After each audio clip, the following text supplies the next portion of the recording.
mancing burung ruak-ruak. Nah, ini dia. Dari batok kelapa 100. Kalau bahasa Acehnya uribeh. Jadi kelapanya banyak, kecil-kecil itu.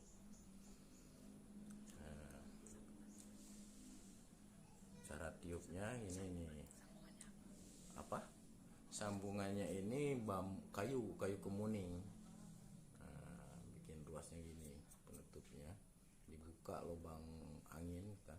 Di sini ada lubang pengatur untuk bunyi klub-klubnya ya.